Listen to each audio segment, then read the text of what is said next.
please check out our shirt on Teespring.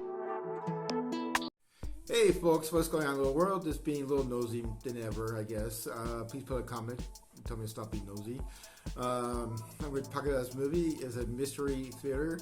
You can watch it on HBO Max, and it's called Don't Worry, Darling. And this movie was directed by Olivia Wilde. So it takes place in 1950s of a simple desert town somewhere in California, but in the say where it's makeup town, I guess. It is called Victory, California, and it is a company town that's owned by a company called Victory. So at the beginning of the movie, you meet most of the cast in some kind of crazy party they're having. Most of the characters are in their late 20s. So you kind of introduce the two main couple that they can see in most of the movies. And it was kind of weird when he leaves to work on the same court. The rest of the people that worked with him leave at the same time and organize real kind of like a parade. So nobody really knows what Victory does. Even the wives don't know what their husband do every day when they go to work. But they go back to their house and they get their place ready, like a typical 1950s wife.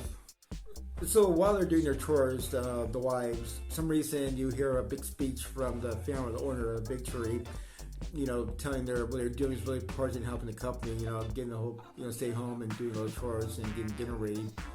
It will help the company out more and make their husbands happy. So it kind of explains what's going on. I don't want to get too, spoil it for you, but the problem with this movie, there's a lot of plot holes. There's some things that doesn't really make sense or help out the story. And it could have been a really good movie. It had decent writing, but it seems like it copied a lot of movies. The Stanford Wives, Get Out, 1984, The Truman Show.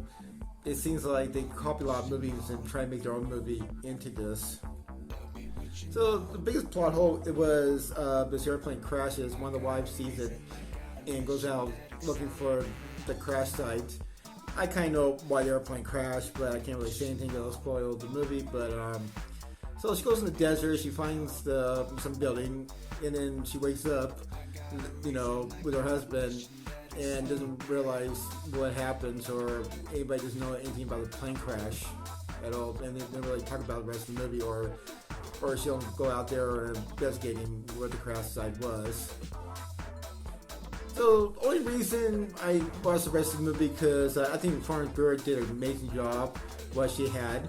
One of my favorite scenes was the dinner scene when she confronts the owner of the company and trying to warn people about him because nobody ever listens. But the funny thing about it, the owner was kind of push her from revealing who he really is.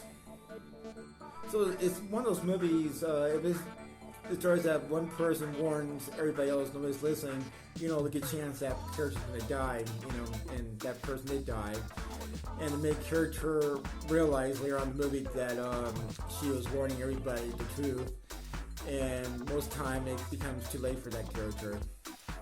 So the rest of the movie, she's going around trying to figure out what's really going on with the company, and she's going a little bit crazy at the same time. Also, there was a car chase. Well, I think it was one of the worst car chase I ever seen in a movie. I've seen B movies do a better car chase with no budget, but it was just really terrible, horrible, on so many levels. So this movie could have been a good movie, but the issue with it is still a lot of ideas from different movies and trying to make it their own. I know a lot of filmmakers do that, but the issue I had was they made it way too obvious. So the best way to describe it, it's like why? There's so many talented people in this movie and they choose, take that route. Yeah, it's not even worth watching. I will never watch this movie again. I just don't care for it.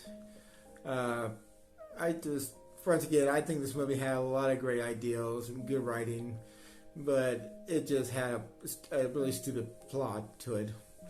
So that's all I can say about this movie. Like, subscribe, and maybe do better next time. Thanks for watching. Bye.